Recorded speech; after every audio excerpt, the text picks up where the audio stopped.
Words like incredible, unbelievable, mind-boggling are words that we use quite often in our world.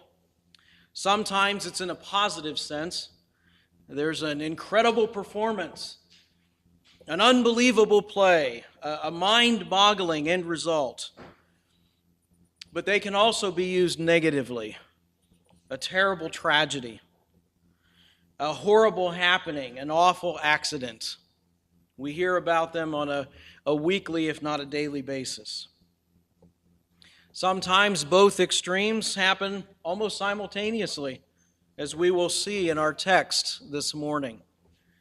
As we turn to Acts chapter 12, as we wrap up this part of our study of Evangelism 101, Lessons in Acts, we see some shifts in the landscape of the story of the early Christians. In those opening verses of Acts 12, we're introduced to the ugly reality of persecution. It was about this time that King Herod arrested some who belonged to the church, intending to persecute them. Now, this is not the King Herod of the Christmas story. That was Herod the Great. This is his grandson, known to history as Herod Agrippa I. But he rose to power. Historian Paul Meyer says his rise to power reads better than a novel. And he was able to reestablish the kingdom of his grandfather. Herod Agrippa I was the son of Aristobulus, one of the sons of Herod the Great. And Aristobulus' mother was a woman named Mary Ann, who was the kind of the Jewish princess of that day. And Herod the Great had married her in a way to please the Jewish subjects. He himself was a descendant from Esau. And the Jewish people never really accepted him for that reason. Now, about 7 BC, Herod the Great had Aristobulus executed on suspicion of treason. He did that with a lot of his family.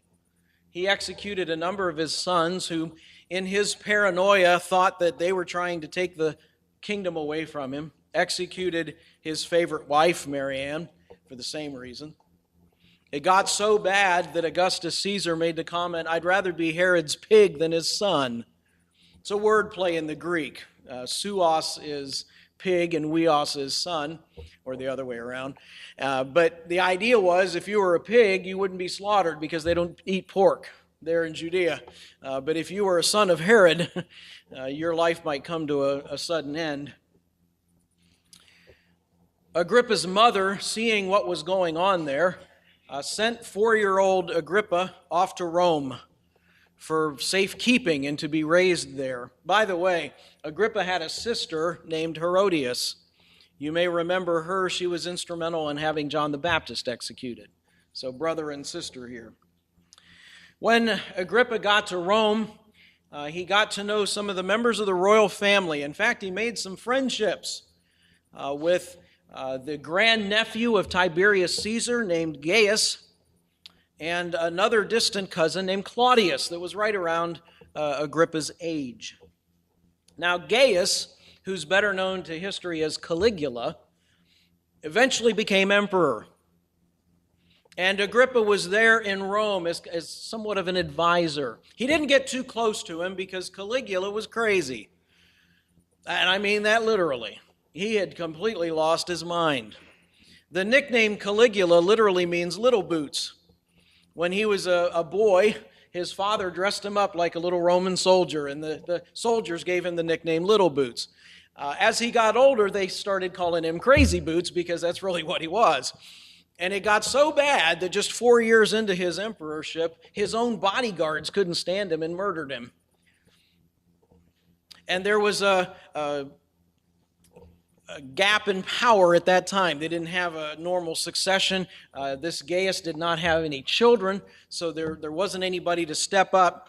And Agrippa went to his friend Claudius, who was a distant relative, and said, "You need to step up. Rome needs you at this time." And he was instrumental working behind the scenes at getting Claudius to be the next emperor of Rome. Well, in gratitude, Claudius bestowed to Agrippa the title king and gave him the entire realm of his grandfather, Herod the Great. So Agrippa comes back to Judea. He sets up his throne initially in Jerusalem. The Roman governors had been in Caesarea, but he wanted to establish himself once again as the king of the Jews. And he wanted to build bridges. He was more diplomatic than any of the other members of Herod's family. And he wanted to make a good impression on the Jewish leadership. So he found out what was something that he could do that would make their life a little easier and please them. And somebody must have told him about this pesky little cult that was following this teacher named Jesus of Nazareth. They were really causing problems there in Jerusalem, and maybe he could do something about it. And so he arrested one of the leaders of the church, a man named James. This is James, the son of Zebedee, brother of John, one of the inner circle of Jesus' disciples. And the passage here says that he had him put to death with the sword. That's a nice way the Bible uses that he was beheaded. And we see the first of Jesus' 12 apostles to lay down his life for his faith. You might wonder, why did he arrest James? I mean, why that one? It may have just been a matter of convenience. Maybe James was the first one they caught. We don't know. I have heard it said that James may have been the oldest of the 12 apostles. So maybe just by age, they assumed that he was the leader. We really don't know. We're not told a whole lot about James' execution. It's interesting, we read in great detail about Stephen, and he wasn't even one of the 12. And there's just barely a phrase about James. But the story of Stephen was instrumental in how the gospel went out. Not saying that James was unimportant or that his death didn't matter, but we're given just a very brief description of his passing. At any rate, James' death was good politics as far as Agrippa was concerned. The Jewish leaders were very pleased by this, and so he said, well, let's try it again. And this time he gets Simon Peter. I don't know if he realized how important and influential Peter was.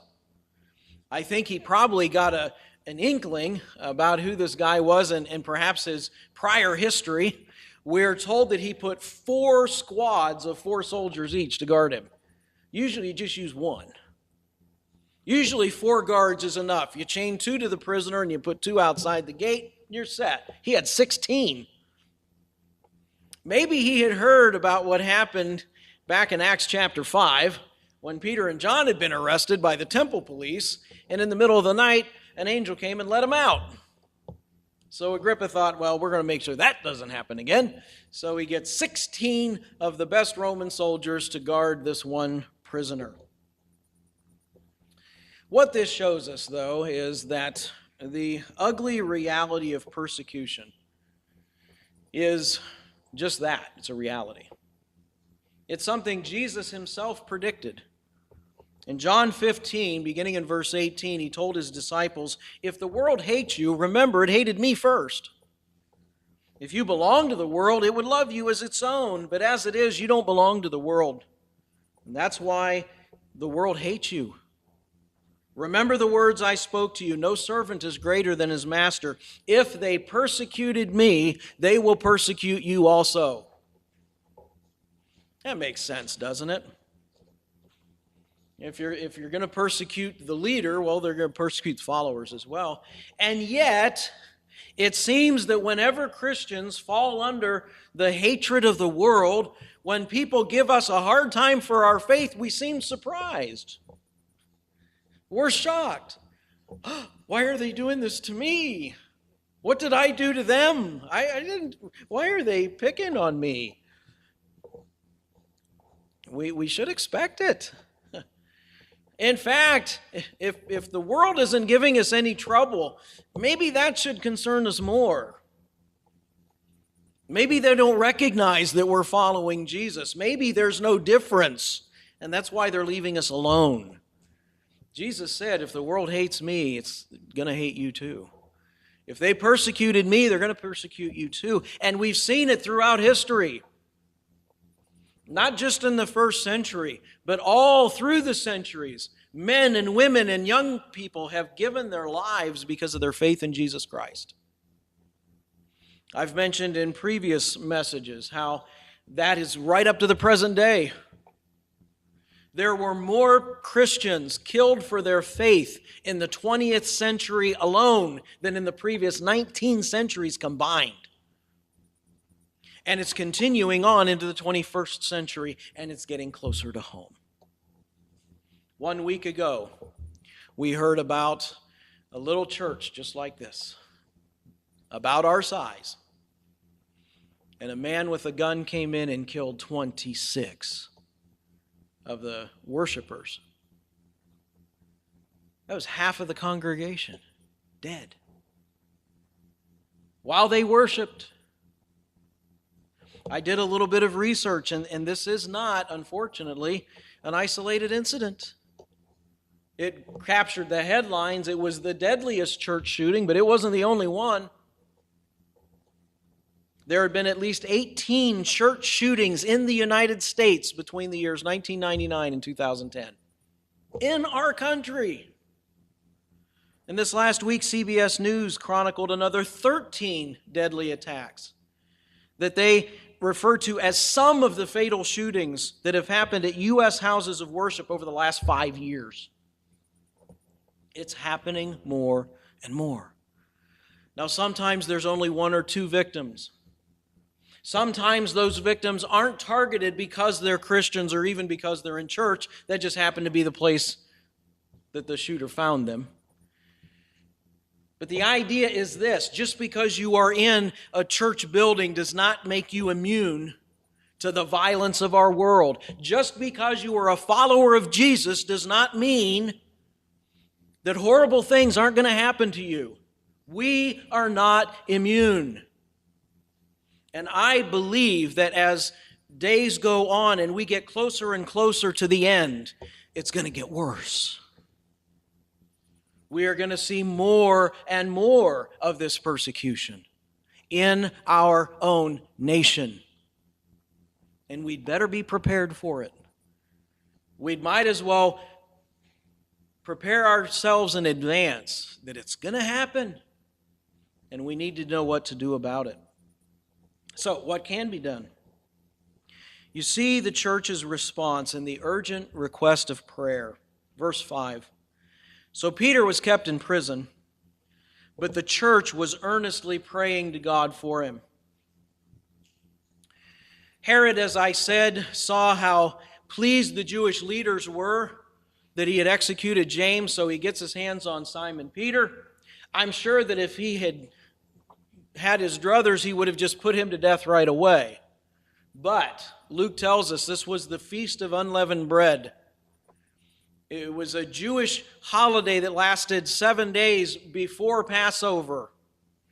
And they had a law that you could not execute prisoners during this time. You say, well, wait a minute. They executed Jesus on Passover. That's true. But the Sanhedrin at that time broke a whole bunch of laws in executing Jesus. They didn't care. They had their hands on him. They wanted rid of him. Herod is trying to mend fences with the Jews. So he's going to abide by their laws. So he says, well, I'll just keep him in prison until after Passover, and then we'll take care of him. So the church is earnestly praying to God. Luke uses a Greek adverb here for earnestly. It's a very strong word. It speaks of agony. He actually uses the same word in his gospel when he's describing Jesus praying in the Garden of Gethsemane. Remember, it says that Jesus was praying so intently that he sweat great drops of blood. It's the same word used here. Now, I dare say this is not the way most of our prayer meetings go, is it? The few churches that still have prayer meetings anymore, number one, it's usually the lowest attended gathering of the week. And even as we come, I wonder sometimes how much actual time praying do we do? Now, there's nothing wrong with fellowshipping. There's nothing wrong with getting together and kind of catching up with each other. Nothing wrong with that. But how much actual time do we pray? And how earnest are we in our prayers?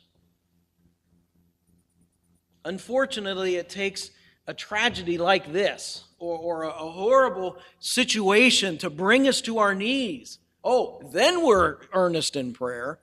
Oh, we'll spend hours in prayer when it's a member of our family, when it's a member of our church family, when it's an attack on our country. Oh, churches will be filled with people praying out to God. Isn't it sad that it takes something so devastating to bring us to where we ought to be? Notice, not only were they praying earnestly, many of them had gathered, and they came together. Adversity often unifies us. We forget about our little petty differences when we're coming together to pray. And that's what happened here. See, politically, they had no recourse. They couldn't appeal to the government because the government was the one doing the persecuting in this case. Militarily, they didn't have any weapons. What are they going to do? Go stage a jailbreak? There's 16 armed Roman guards. It's not going to happen. But that didn't mean they were without resource. As John Stott writes, prayer is the only power the powerless possess. When you feel that there's nothing else you can do, prayer is the best thing you can do. I often hear people come to me and say, well, I guess the only thing left to do is pray. That is the best thing you can do. Unfortunately, we tend to wait until the end. We use prayer as a last resort. Well, I've tried everything else. I guess I'll pray. That's kind of like putting together one of those toys on Christmas Eve, for a child or a grandchild, and you've worked on it for 3.5 hours, and you say, I have tried everything. I guess I'll look at the directions, right? Prayer should never be a last resort. It ought to be our first response. And it is the best thing we can do for anybody. If someone is in need, pray for them. Keep praying for them. And that's what they did. God's power is released when people pray. You see the power of Satan at work through what Herod was doing, but when God's people prayed, he went to work. And you see the answer to their prayers in verses 6 to 11. The night before Herod was to bring him to trial, Peter was sleeping between two soldiers, bound with 2 chains, and sentries stood guard at the entrance. Can you imagine that? Here's Peter. Knows the next day he's going to be executed, and he's sound asleep. Didn't seem to bother him a bit. Suddenly an angel of the Lord appeared, and light shone into the cell. Remember, this is the middle of the night. Suddenly, he struck Peter on the side and woke him up. Quick, get up, he said. And the chains fell off of Peter's wrists. The angel said, put on your clothes and your sandals, and Peter did. Wrap your cloak around you and follow me. Peter followed him out of the prison, but he had no idea that what the angel was doing was really happening. He thought he was having a vision. Thought it was a dream. I mean, think about it. Middle of the night, bright light. Angel kicks Peter in the side and says, hey, get up. Chains fall off of his wrist. He gets up, gets all his clothes and his coat on, and the soldiers haven't figured anything out yet. They didn't see anything. They didn't hear anything. It must have been 16 Sergeant Schultzes there. You imagine them standing before King Agrippa? I saw nothing. I heard nothing. Right? I don't blame Peter for saying, man, is this real? They walk out to the iron gates and the gate opened up on its own. They didn't have those fancy door openers back then, but here it just opens up for them. Walks out into the street. They had walked the length of one street. I'm thinking that's about a block, and the angel disappears. Here's Peter standing in the middle of the street, middle of the night, wondering what is going on. It says, when Peter came to himself and said, now I know without a doubt that the Lord sent his angel and rescued me from Herod's clutches and from everything the Jewish people were anticipating. I would call that the understatement of the chapter. Now, that's the amazing part. That's the miracle. That's the supernatural part of the story. But to me, the most intriguing part of the story is the unbelieving response of those Christians. There's an undercurrent of humor kind of throughout this story. I mean, you see it just a little bit in the escape, right? In the jailbreak. Let's continue reading from verse 12. When this had dawned on him, he went to the house of Mary, the mother of John, also called Mark, where many people had gathered and were praying. This is probably the same group Luke was talking about earlier in the chapter that were earnestly praying for Peter. Maybe they had an all-night prayer vigil, praying for Peter. Oh, they're praying earnestly. And suddenly, there's a knock at the door. So they sent one of the servant girls. I'm guessing she was probably a younger girl, named Rhoda. Said, Rhoda, go answer the door. Go see who that is. So she goes and she probably says, who's there? Simon Peter. She recognized his voice. And she's so excited that she runs back to tell the others. Problem is, she never opened the door.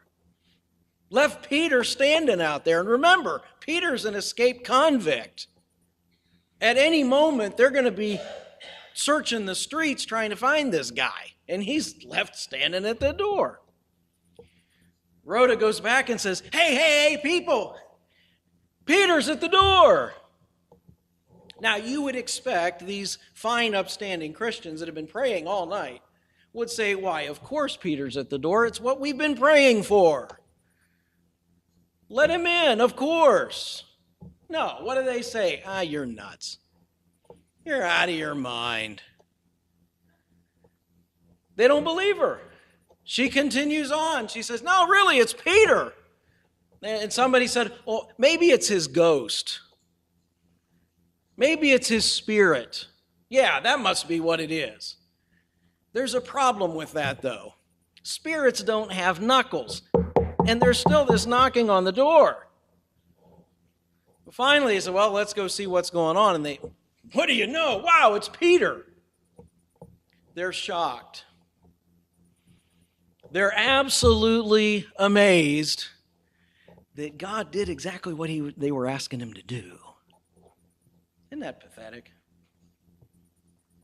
We can pray and pray and pray, and when God answers, we're like, I don't believe it. Why? Why do we not believe that God answers prayer? I think it's a lot like that father that said to Jesus, I believe, Lord, help my unbelief. Now, I'm not trying to be too hard on these Christians. Really, what I want to do with this is to encourage us. You don't have to have great faith for God to move. We do not have to be great men and women of faith for God to answer prayer. We simply need to have faith in a great God. That is where the greatness lies. And even if our faith is imperfect, even if we really kind of have doubts, as, I'm going to pray, but I don't know if God's going to really answer it. Even that little bit of faith that might be so small, maybe the size of a mustard seed. That's all it takes. Don't wait until your faith is perfect, because it never will be. Bring your faith and say, Lord, I believe. Help my unbelief. And this is why I think it's important that we come together, because we can encourage each other in our faith and ask God for the impossible and rejoice when it happens. The people were all excited, and Peter had to hush them, and he told them what had happened. He said, now go tell James and the brothers. You say, wait a minute, I thought James was killed at the beginning of the chapter. Different James. That was James, the brother of John. This is James, the half-brother of Jesus, who was the head of the Jerusalem church at that time. And it says Peter went on to a different place, probably laid low for a while. He didn't leave Jerusalem entirely, because in chapter 15 he's very much a part of the Jerusalem council, but he just laid low for a while. You say, wow, that's a great story. What's it have to do with us? What in the world does it have to do with evangelism? I thought that's what this was all about. My application has to do with evangelism. Maybe we don't have a church leader that's locked up and about to be executed. But let's think of it in terms of those we know who don't know Christ. I want you to think for just a moment, is there somebody that you already know, maybe it's a family member, maybe it's a friend of yours or a neighbor or a work associate, whoever it might be, and they are so far away from God that you say it will take a miracle for them to ever accept Christ? Can you think of somebody like that? I'll bet every one of us can picture a person, at least one, that it would take a miracle for them to come to Jesus. God is in the business of miracles. And the greatest miracle he ever performed is not multiplying food to feed a multitude. It's not calming a storm on the sea. It's not even raising someone from the dead. The greatest miracle God ever performs is the transformation of a sinner's life who trusts in him. Will we believe God for that kind of miracle? Will we invest the time and the effort to pray for that kind of miracle? And I don't just mean little lip service and then we're off with our lives. Do you know that the average Christian spends 7 minutes a week in prayer? That's the average, which breaks down to 1 minute a day. And that might only be the time it takes to pray over your meals, right? For some people, that's the only time they pray. When are we going to get serious about prayer? And what is the greatest thing we can pray for? The salvation of souls. Get that list out that you made a long time ago of people that you already know that don't know Christ. And at the top of that, you wrote the words, my mission field. I challenge you to make that my prayer list. And pray for them. Pray for them earnestly. Pray for them expectantly. And say, Lord, bring them to yourself, and if at all possible, use me to do it. Give me the opportunity. Give me the words. Give me the timing. Even if I'm just planting a seed that somebody else will later water and you make it grow, use me to bring people to Christ. Because that is the greatest miracle we'll ever see. And I don't believe it's going to happen without prayer. And then when it does happen, Don't be like those people that said, you're out of your mind. That couldn't be. Believe God to do the impossible. Nothing is too hard for him. Now, you might have noticed that the title of this message is Exceedingly Abundantly. I took those words from Ephesians 3, 20 and 21, as I remember it in the King James Version. Now to him who is able to do exceedingly abundantly above all we can ask or imagine, according to the power that is at work in us, to him be glory in the church through Christ Jesus throughout all generations. Amen. Exceedingly abundantly, more than we can imagine, more than we can conceive,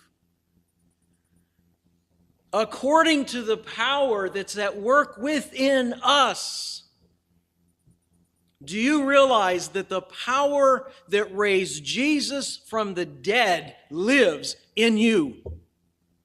Because it is the Spirit of God that raised Jesus lives in every believer.